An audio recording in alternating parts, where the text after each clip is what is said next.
Aujourd'hui, on va toujours torréfier les graines de guarana comme à l'époque.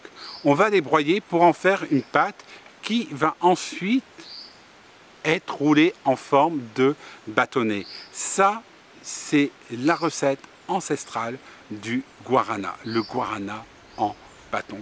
Et c'est en bâton que vous allez avoir la plus forte teneur en guarani, car le bâton, vous allez le râper tout doucement. Ensuite, ces bâtons, quand ils sont confectionnés, vont être séchés au soleil, comme pour le séchage de la vanille de Madagascar. Pour le consommer aujourd'hui, les Indiens le râpent, comme je vous l'ai dit, toujours dans une calebasse et une langue à poisson géante. Ça, c'est en Amazonie. On ajoute traditionnellement de l'eau et un peu de miel pour en faire une boisson tonique quand vous allez dans l'état d'Amazonas ou dans le Para. En Europe, non. Quand le guarana est torréfié, il va tout de suite être mis en poudre. Voilà la différence.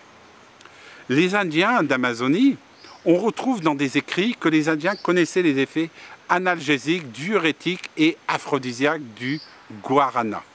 Ils attribuent un pouvoir magique réellement à cette petite graine qu'ils considèrent comme sacrée. Elle avait également des réputations pour prévenir les dysenteries et la malaria qui faisait rage à cette époque. Mais attention, c'est toujours par rapport à des écrits. Le guarana était aussi utilisé comme une plante médicinale et en médecine traditionnelle à cette époque. C'est-à-dire, je parle toujours 2000 ans avant Jésus-Christ. Les Amérindiens étaient friands, notamment pour la mythologie, et adoraient raconter le mythe du divin enfant. C'est tout simplement une histoire d'un enfant qui aurait été mordu par un serpent et qui mourut. Pas étonnant vu le nombre de serpents que vous pouvez retrouver en Amazonie, des serpents qui sont dans des zones humides, voire des serpents qui sont dans des zones sèches. Sa mère, qui est jeune et jolie, planta les yeux de l'enfant qui a décédé et va prier. Une plante poussa et on la nomma guarana.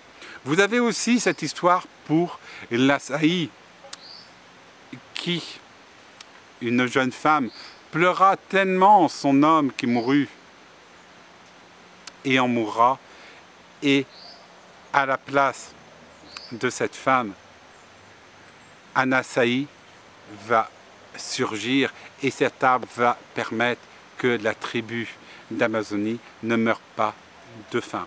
Car oui, la baie d'Açaí est très calorique.